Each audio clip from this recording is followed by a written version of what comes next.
बाबा तेरी मुरली दिल ले गई, उतरी जो दिल में वो धीरे धीरे, पावन हुआ रे मैं धीरे धीरे। बाबा तेरी मुरली दिल ले गई, बाबा तेरी दृष्टि दिल ले गई। ओ हो ला ला ला।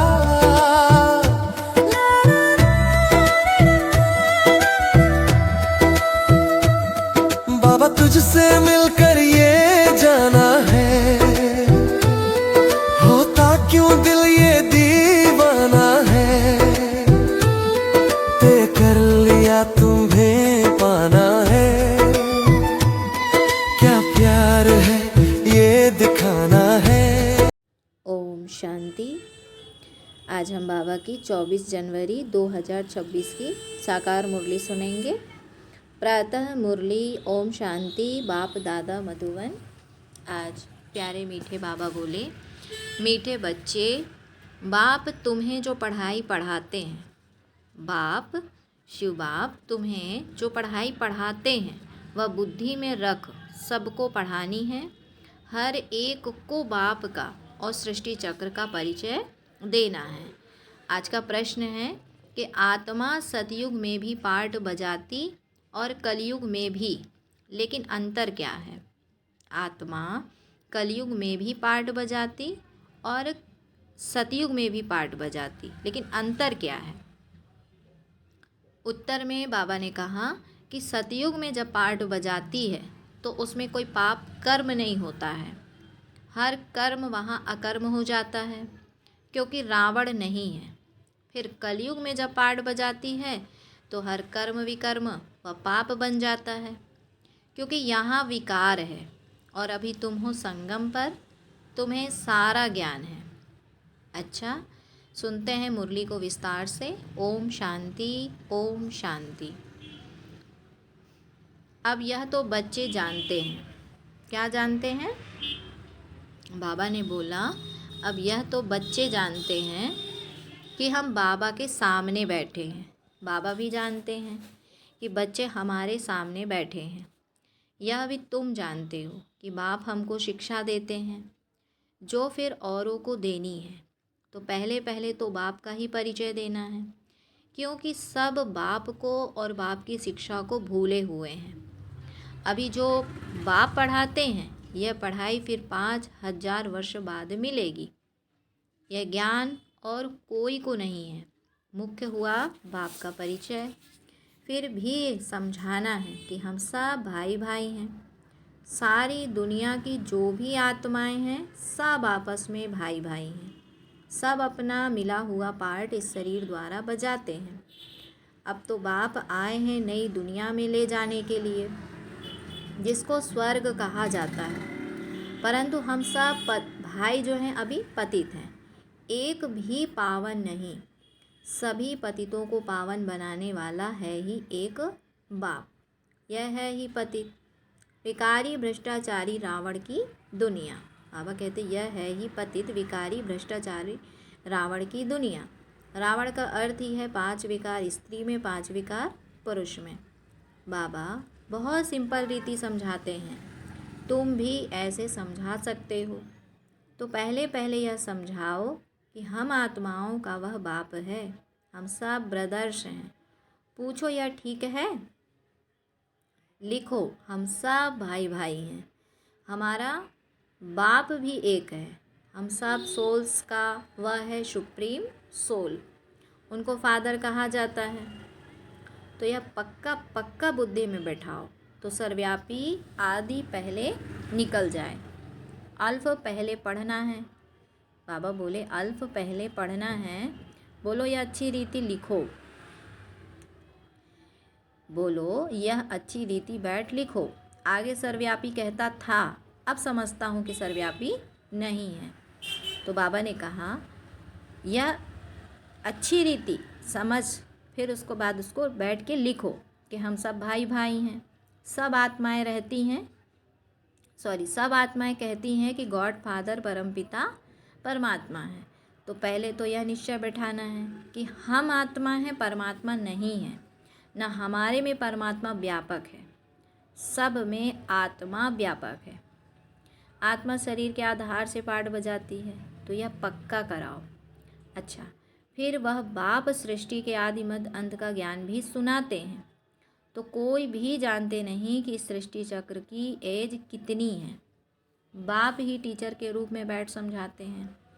लाखों वर्ष की तो बात ही नहीं, यह चक्र अनादि एक्यूरेट बना बनाया है, इसको जानना पड़े। बाबा कहते सतयुग त्रेता पास्ट हुआ, नोट करो। उसको कहा जाता है स्वर्ग और सेमी स्वर्ग, जहाँ देवी देवताओं का राज्य चलता है।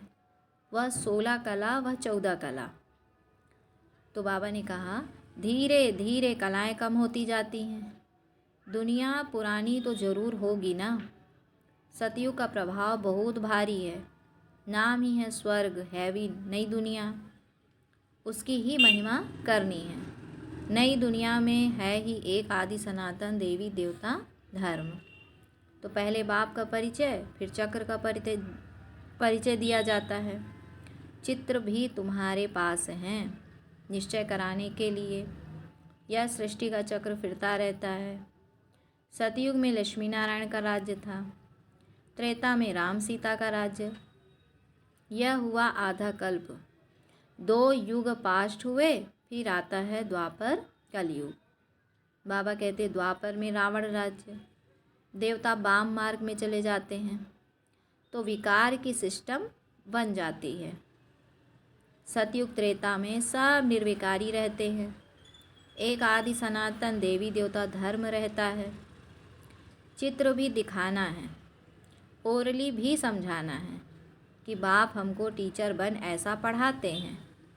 बाप अपना परिचय खुद ही आकर देते हैं, खुद कहते हैं कि मैं आता हूँ पतितों को पावन बनाने, तो मुझे शरीर तो जरूर चाहिए, नहीं तो बात कैसे करूँ। मैं चैतन्य हूँ, सत्य हूँ और अमर हूँ।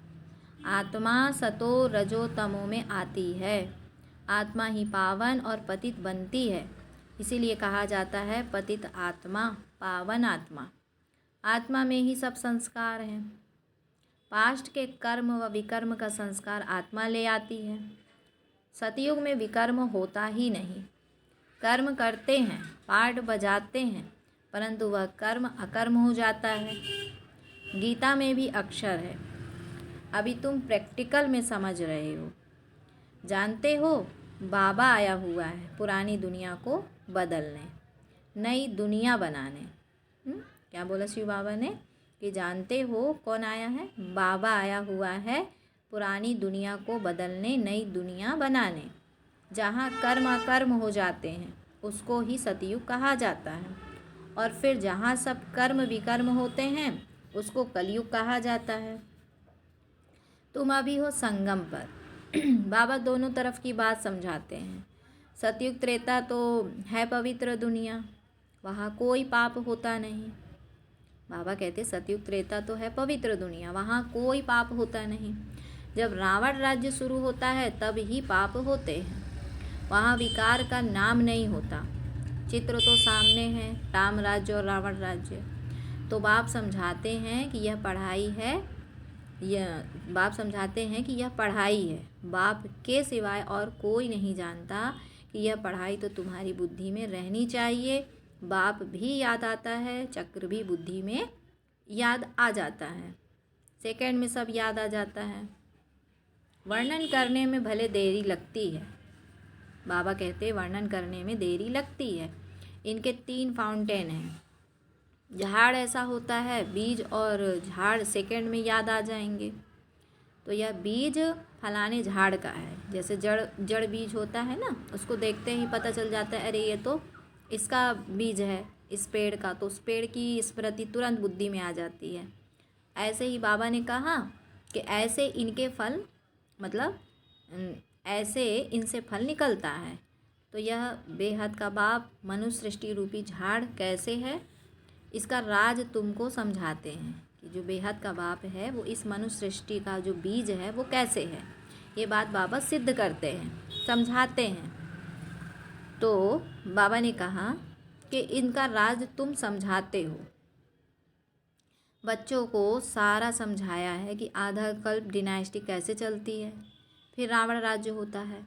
तो जो सतयुग त्रेतावासी हैं वही द्वापरवासी बनते हैं। झाड़ वृद्धि को पाता रहता है। आधा कल्प के बाद रावण राज्य होता है, विकारी बन जाते हैं। बाप से जो वर्षा मिला वह आधा कल्प चला, नॉलेज सुनाकर वर्षा दिया। वह प्रारब्ध भोगी अर्थात सतयुग त्रेता में सुख पाया, उसको सुख धाम सतयुग कहा जाता है। वहाँ दुख होता ही नहीं। तो कितना सिंपल समझाते हैं बाबा, कितना सिंपल समझाते हैं। एक को समझाते हो या बहुतों को समझाते हो तो ऐसे अटेंशन देना है। समझता है, हाँ हाँ करता है। बाबा कहते हैं कि ऐसे तो अटेंशन एक एक को देना है। समझता है, हाँ हाँ करता है, तो बोलो, नोट करके जाओ। मतलब जैसे कोई आत्मा को आप बाबा का परिचय मिल रहा है, वो समझ रहा है, तो उसको बाबा कहते बार बार बोलो कि नोट करते जाओ। कोई शंका हो तो पूछना। तो जो बात कोई नहीं जानता वह हम समझाते हैं। तुम कुछ भी जानते नहीं हो, पूछेंगे फिर क्या? तुम कुछ भी जानते नहीं हो, पूछेंगे फिर क्या? तो बाबा तो इस बेहद के झाड़ का राज समझाते हैं। यह नॉलेज अभी तुम समझते हो। बाप ने समझाया है कि तुम 84 के चक्र में कैसे आते हो। यह अच्छी रीति नोट करो, फिर इस पर विचार करना है। जैसे टीचर ऐसे निबंध देते हैं, फिर घर में जाकर रिवाइज कर आते हैं ना, तो तुम भी यह नॉलेज देते हो। फिर देखो क्या होता है। पूछते रहो, एक एक बात अच्छी रीति समझाओ। बाप टीचर का कर्तव्य समझाकर फिर गुरु का समझाओ। उनको बुलाया ही है कि आकर हम पतितों को पावन बनाओ। आत्मा पावन बनती है तो फिर शरीर भी पावन मिलता है। जैसे सोना वैसा जेवर बनता है। 24 कैरेट का सोना उठाएंगे, खाद नहीं डालेंगे तो जेवर भी ऐसे सतो प्रधान बनेंगे। अलाय डालने से तमो प्रधान बन पड़ते हैं। पहले पहले भारत 24 कैरेट पक्के सोने की चिड़िया था, अर्थात सतो प्रधान नई दुनिया थी। फिर तमो प्रधान बनी है। सतो प्रधान नई दुनिया थी, फिर तमो प्रधान बनी है। तो यह बात बाप ही समझाते हैं और कोई मनुष्य गुरु लोग नहीं जानते। बुलाते हैं कि आकर पावन बनाओ, सो तो गुरु का काम है। वानप्रस्थ अवस्था में मनुष्य गुरु करते हैं। वाणी से परे स्थान तो है इनकारपोरियल वर्ल्ड, जहाँ आत्माएं रहती हैं। बाबा कहते यह है कारपोरियल वर्ल्ड। हाँ, वो तो निराकारी दुनिया है, यह तो साकारी दुनिया है। तो दोनों का यह मेल है। वहाँ तो शरीर है नहीं, वहाँ कोई कर्म नहीं होता। बाप में तो सारी नॉलेज है। ड्रामा प्लान अनुसार उनको कहा ही जाता है नॉलेज फुल। वह चैतन्य सत्य चित्त आनंद स्वरूप होने के कारण उनको नॉलेज फुल कहा जाता है। बुलाते भी हैं, हे पतित पावन। तो नॉलेज फुल शिव बाबा, उनका नाम सदैव शिव ही है। बाकी आत्माएं सब आती हैं पार्ट बजाने, तो भिन्न भिन्न नाम रूप धारण करती हैं। बाप को बुलाते हैं परंतु उनको कुछ भी समझ नहीं रहती। जरूर भाग्यशाली रथ भी होगा जिसमें बाप प्रवेश कर तुमको पावन दुनिया में ले जाए। तो बाप समझाते हैं, मीठे मीठे बच्चों, मैं उनके तन में आता हूँ जो बहुत जन्मों के अंत में हैं। मैं उनके तन में आता हूँ जो बहुत जन्मों के अंत में हैं। पूरा 84 जन्म लेते हैं। भाग्यशाली रथ पर आना पड़ता है। पहले नंबर में तो है श्री कृष्ण, वह है नई दुनिया का मालिक। फिर वही नीचे उतरते हैं, गोल्डन से सिल्वर, कापर, आयरन एज में आकर पड़ते हैं। और अभी फिर तुम आयरन से गोल्डन बन रहे हो। बाप कहते हैं सिर्फ मुझे अपने बाप को याद करो, जिसमें प्रवेश किया है उनकी आत्मा में तो जरा भी नॉलेज नहीं थी। इनमें मैं प्रवेश करता हूँ, इसीलिए इनको भाग्यशाली रथ कहा जाता है। नहीं तो सबसे ऊंच तो यह लक्ष्मी नारायण है, इनमें प्रवेश करना चाहिए, परंतु उनमें परमात्मा प्रवेश नहीं करते, इसीलिए उनको भाग्यशाली रथ नहीं कहा जाता। रथ में आकर पतितों को पावन बनाना है तो जरूर कलयुगी तमो प्रधान होगा ना। खुद कहते हैं मैं बहुत जन्मों के अंत में आता हूँ। गीता में भी अक्षर एक्यूरेट है। गीता को ही सर्वशास्त्र शिरोमणि कहा जाता है। इस संगम युग पर ही बाप आकर ब्राह्मण कुल और देवता कुल स्थापन करते हैं। बहुत जन्मों के अंत में अर्थात संगम युग पर ही बाप आते हैं। बाप कहते हैं कि मैं बीज रूप हूँ। श्री कृष्ण तो है सतयुग का रहवासी, उनको दूसरी जगह तो कोई देख ना सके। पुनर्जन्म में तो नाम रूप देश काल सब बदल जाता है, फीचर्स ही बदल जाते हैं। पहले छोटा बच्चा सुंदर होता है, फिर बड़ा होता है, वह फिर शरीर छोड़ दूसरा छोटा लेता है। तो यह बना बनाया खेल ड्रामा के अंदर फिक्स है। दूसरा शरीर लिया तो उनको श्री कृष्ण नहीं कहेंगे, उस दूसरे शरीर पर नाम आदि फिर दूसरा पड़ेगा। तो समय, फीचर्स, तिथि, तारीख आदि सब बदल जाता है। वर्ल्ड की हिस्ट्री, ज्योग्राफी हूबहू रिपीट कहा जाता है। तो बाबा ने कहा यह ड्रामा रिपीट होता रहता है, सतो रजो तमो में आना ही है। सृष्टि का नाम, युग का नाम सब बदलते रहते हैं। अभी यह है संगम युग, मैं आता ही हूँ संगम पर। मैं तुमको सारी दुनिया की हिस्ट्री, ज्योग्राफी, सत्य बताता हूँ, आदि से लेकर अंत तक, और कोई भी जानता ही नहीं। सतयुग की आयु कितनी थी यह पता न होने के कारण लाखों वर्ष कह देते हैं, और अभी तुम्हारी बुद्धि में सब बातें हैं। तुम्हें अंदर में यह पक्का करना है कि बाप टीचर गुरु है, मतलब बाप भी है, टीचर भी और गुरु भी है, जो फिर से सतो प्रधान बनने के लिए बहुत अच्छी युक्ति बताते हैं। गीता में भी है कि देह सहित देह के सब धर्म को छोड़ो और अपने को आत्मा समझो। वापिस अपने घर जरूर जाना है। भक्ति मार्ग में कितनी मेहनत करते हैं भगवान पास जाने के लिए, तो वह है मुक्ति धाम, कर्म से मुक्त। हम इन कार्पोरियल दुनिया में जाकर बैठते हैं। पाठधारी घर गया तो पाठ से मुक्त हुआ। सब चाहते हैं कि हम मुक्ति पाएं। मोक्ष तो किसको मिल ना सके। यह ड्रामा अनादि अविनाशी है। कोई कहे यह पार्ट आने जाने का हमको पसंद नहीं, कोई कहे कि यह पार्ट आने जाने का हमको पसंद नहीं, परंतु इसमें कुछ कर भी ना सके। यह अनादि ड्रामा बना हुआ है, एक भी मोक्ष को पा नहीं सकते।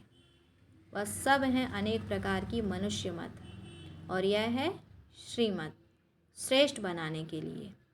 मनुष्य को श्रेष्ठ नहीं कहेंगे, देवताओं को श्रेष्ठ कहा जाता है। उन्हों के आगे सब नमन करते हैं, तो वह श्रेष्ठ ठहरे ना। बाबा कहते हैं श्री कृष्ण देवता है बैकुंठ का प्रिंस, वह यहाँ कैसे आएगा? न उसने गीता सुनाई, शिव के आगे जाकर कहते हमको मुक्ति दो। वह तो कभी जीवन मुक्त जीवन बंध में आते ही नहीं, इसलिए उनको पुकारते हैं कि मुक्ति दो। जीवन मुक्ति भी वह देते हैं। कौन? शिव, शिव बाबा। क्योंकि बोला ना कि शिव के पास जाते हैं ना भक्ति में, कि मुक्ति दाता कौन है? शिव हैं। कृष्ण के लिए तो नहीं बोला। अच्छा, फिर बाबा बच्चों को याद प्यार देते, मीठे मीठे सिकिलधे बच्चों प्रति माता पिता बाप दादा का याद प्यार और गुड मॉर्निंग। रूहानी बाप की रूहानी बच्चों को नमस्ते। हम रूहानी बच्चों की रूहानी माता पिता बाप दादा को याद प्यार, गुड मॉर्निंग और नमस्ते। फिर है धारणा के लिए मुख्य सार। बाबा बोले हम सब आत्मा रूप में भाई भाई हैं, ये पाठ पक्का करना और कराना है। हम सब आत्मा रूप में भाई भाई हैं, तो यह पाठ पक्का करना और कराना है। अपने संस्कारों को याद से संपूर्ण पावन बनाना है। अपने संस्कारों को याद से संपूर्ण पावन बनाना है। दूसरा पॉइंट है 24 कैरेट सच्चा सोना अर्थात सतो प्रधान बनने के लिए कर्म अकर्म विकर्म की गुह्य गति को बुद्धि में रख। अब कोई भी विकर्म नहीं करना है। कर्म अकर्म विकर्म की गुह्य गति को बुद्धि में रख। अब कोई भी विकर्म नहीं करना है। फिर बाबा ने बच्चों को आज वरदान दिया, घबराने के डांस को छोड़, सदा खुशी के डांस करने वाले मास्टर नॉलेजफुल भाव। बाबा ने कहा घबराने की डांस को छोड़, सदा खुशी के डांस करने वाले मास्टर नॉलेजफुल भाव। डिटेल है कि जो बच्चे मास्टर नॉलेजफुल है वह कभी घबराने के डांस नहीं कर सकते। सेकंड में सीढ़ी नीचे, सेकंड में ऊपर। अब यह संस्कार चेंज करो तो बहुत फास्ट जाएंगे। सिर्फ मिली हुई अथॉरिटी को, नॉलेज को, परिवार के सहयोग को यूज करो। बाप के हाथ में हाथ देकर चलते रहो तो खुशी की डांस करते रहेंगे। बाबा ने कहा कि सिर्फ मिली हुई अथॉरिटी को, नॉलेज को, परिवार के सहयोग को यूज करो। बाप के हाथ में हाथ देकर चलते रहो तो खुशी की डांस करते रहेंगे। तो घबराने की डांस हो नहीं सकती, इसीलिए बाबा ने कहा कि घबराने की डांस नहीं हो सकती, लेकिन जब माया का हाथ पकड़ लेते हो तो वह डांस होती है। तो क्या करना है, एक बाबा का हाथ पकड़ के चलना है ना, उससे हमारे को सदा खुशी बनी रहेगी। स्लोगन है, जिनका संकल्प और कर्म महान है वही मास्टर सर्वशक्तिवान है। जिनका संकल्प और कर्म महान है वही मास्टर सर्वशक्तिवान है।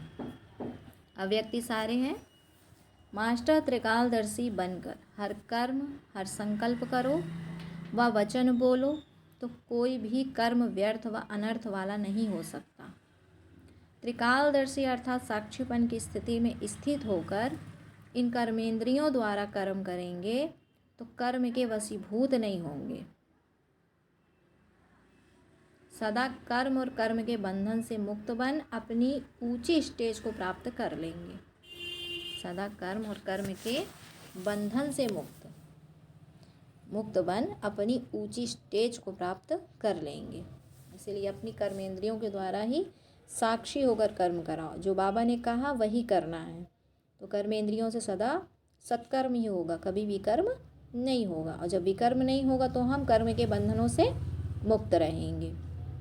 अच्छा, ओम शांति, ओम शांति।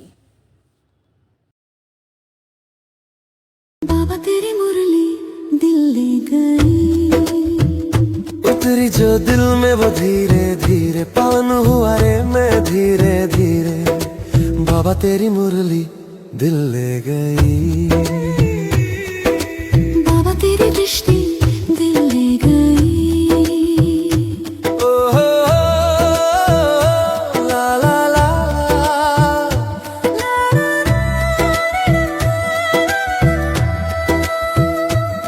बाबा तुझसे मिलकर ये जाना है, होता क्यों दिल ये दीवाना है। तय कर लिया तुम्हें पाना है, क्या प्यार है